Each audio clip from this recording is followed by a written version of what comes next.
আজ পারিবারিক অশান্তির সময় চলছে। কেউ স্ত্রী নিয়ে অশান্তিতে আছেন, কেউ সন্তান নিয়ে অশান্তিতে আছেন, কেউ সন্তানের ভবিষ্যৎ নিয়ে দুশ্চিন্তায় আছেন। একজন ইমানদারকে আল্লাহ রাব্বুল আলামিন দোয়া শিক্ষা দিয়েছেন। সৃষ্টিকর্তা তিনি জানেন কিভাবে দোয়া করলে আপনার সব দিক পূরণ হবে, সেভাবে তিনি শিক্ষা দিয়েছেন। এই আয়াতের এই দোয়া মুখস্থ করে নেবেন। আল্লাহর এই জমিনে আল্লাহ তাআলা আমাদেরকে অনেক সম্পদ দিয়েছেন, টাকা পয়সা, জমি জমা, ব্যবসা বাণিজ্য, ব্যাংক ব্যালেন্স, আমাদের যত অ্যাসেট রয়েছে, যত সম্পদ রয়েছে, এই সবগুলোর মধ্যে দামি সম্পদ, দামি অ্যাসেট এবং মূল্যবান নিয়ামত যেটি, যে নিয়ামতের আর কোনো তুলনা হয় না, সেটা হলো সন্তান। এজন্য কোনো বাবা তার সন্তানের জীবন রক্ষা করার জন্য তার জীবনের সব কিছু ত্যাগ করে হলেও সন্তানের জীবনকে রক্ষা করতে চান। একজন বাবা, একজন মা, তার সন্তান তার কাছে এত মূল্যবান যে দুনিয়াতে ব্যাংক ব্যালেন্স, ব্যবসা বাণিজ্য যা কিছু করেন, এটা মূলত করেনি বাবা তার সন্তানদের জন্য। ঠিক না বে ঠিক? সে যদি দুনিয়া আখিরাত উভয়টাতে সুখী হোক সেটা চান, তাহলে একজন বাবা হিসাবে, একজন মা হিসাবে আপনার আমার কিছু কর্তব্য আছে। সন্তানের অধিকার এত গুরুত্বপূর্ণ যে একজন মানুষ যেন সন্তান দুনিয়াতে আসার অনেক আগে থেকে সন্তানের ভবিষ্যৎ চিন্তা করে, সন্তান ভালো মানুষ যেন হয় সেই চিন্তা করে আগে থেকে যেন প্রস্তুতি গ্রহণ করে। এই জন্য ইসলাম নির্দেশ করেছে যে তোমার বিবাহের অনেক আগে থেকে বা বিবাহের পর সর্বদা আল্লাহর কাছে দোয়া করতে হবে। সূরা ফুরকানের আয়াত নম্বর ৭৪ আল্লাহ তাআলা দোয়া শিক্ষা দিয়েছেন, রব্বানা হাব লানা মিন আজওয়াজিনা ওয়া যুররিয়াতিনা কুররাতা আয়ুন ওয়াজআলনা লিল মুত্তাকিনা ইমামা। হে আমার রব, হে আমাদের পালনকর্তা মালিক, আপনি আমাদেরকে এমন সন্তান, এমন পরিবার দান করুন যাদেরকে দেখলে আমাদের নয়ন জুড়িয়ে যাবে, যে সন্তানকে দেখলে আমাদের চোখ শীতল হয়ে যাবে, যে সন্তানকে দেখলে আমাদের ভালো লাগবে। এরকম সন্তান, এরকম পরিবার আপনি আমাদেরকে দেন। এরকম জীবন সঙ্গী, এরকম জীবন সঙ্গিনী দান করেন যাকে দেখলে আমার নয়ন জুড়াবে, চোখ শীতল হয়ে যাবে। অর্থাৎ সব দিক থেকে যখন একটা মানুষ পারফেক্ট হয়, সব দিক থেকে যখন ত্রুটিমুক্ত হয়, তখনই কিন্তু তাকে দেখলে চোখ জোড়ায়। একজনকে আল্লাহ সন্তান দিয়েছেন, সন্তান দেখতে অনেক সুন্দর কিন্তু ভেতরে অনেক রোগ বালাই। বাবা মা সে সন্তান দেখলে তার অন্তর কখনো ভরে না, দুঃখ লাগে যে এত সুন্দর ছেলেটা কিন্তু অনেক বড় বড় রোগ তার শরীরে আছে। ঠিক না ঠিক? একইভাবে একজন সন্তান দেখতে শুনতে অনেক ভালো, তার শরীরে কোনো রোগ বালাইও নাই, কিন্তু সে মানুষটা ভালো না। এই সন্তানকে দেখেও কখনো মা বাবার চোখ জুড়ায় না, অন্তর জুড়ায় না। এই জন্য আল্লাহ তাআলা এমন এক দোয়া শিক্ষা দিয়েছেন, এই দোয়ার মাধ্যমে আপনি আপনার সন্তান, আপনি আপনার স্ত্রী, স্বামী, পরিবার, গোটা পরিবারটা আল্লাহর কাছে এমন ভাবে চেয়ে নিলেন যে সব দিক থেকে 16 কলায় পরিপূর্ণ হবে।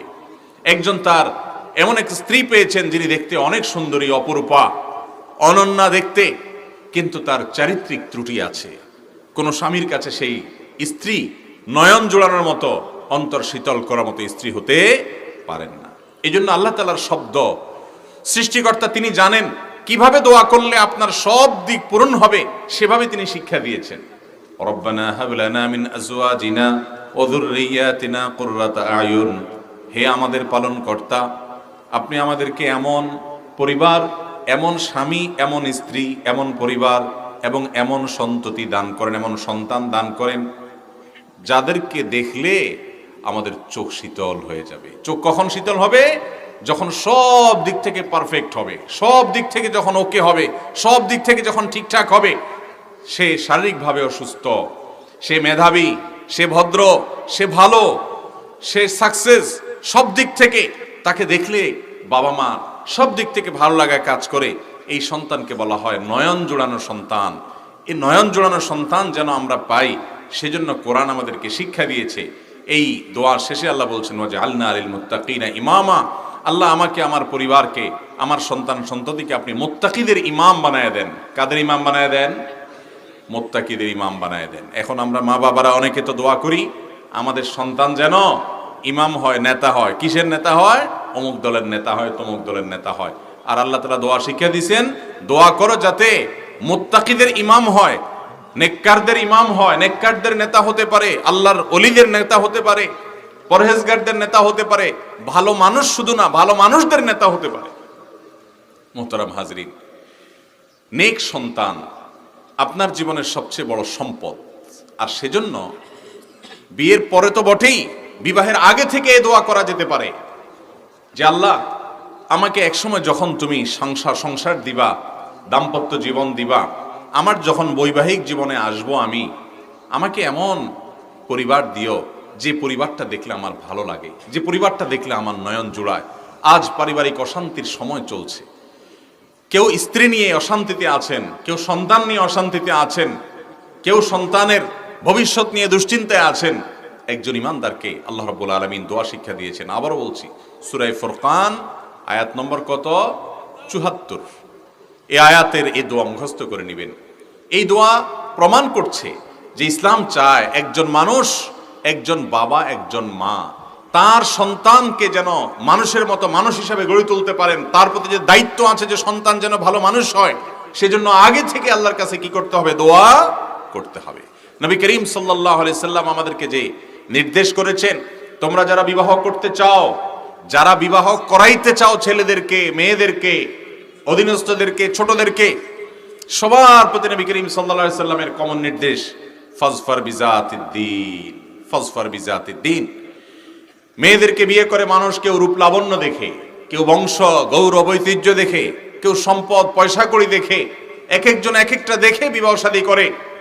তুমি বিবাহ করবে মেয়ের দিনদারি দেখে, ছেলের দিনদারি দেখে, পাত্রের দিনদারি দেখে, পাত্রীর দিনদারি দেখে, সে কতটা মুত্তাকি, সে কতটা পরহেজগার, সে তার সৃষ্টিকর্তাকে চিনে কিনা, সৃষ্টিকর্তার গোলামি করে কিনা, সৃষ্টিকর্তার দাসত্বের স্বীকার করে কিনা, সৃষ্টিকর্তার তাকওয়া তার মধ্যে আছে কিনা, আল্লাহর সাথে পরিচয় তার আছে কিনা। যে তার মালিককে চিনে না, যে তার সৃষ্টিকর্তাকে চিনে না, যে তার রবকে চিনে না, পালনকর্তাকে চিনে না, পালনকর্তার কৃতজ্ঞতা আদায় করে না, সে তো নিমক হারাম। এই নিমক হারাম যত ভালো মানুষ হোক না কেন, সে কখনো প্রকৃত অর্থে বাহ্যিকভাবে যত ভালো হোক না কেন, চূড়ান্ত এবং আসল ভালো মানুষ সে হতে পারে।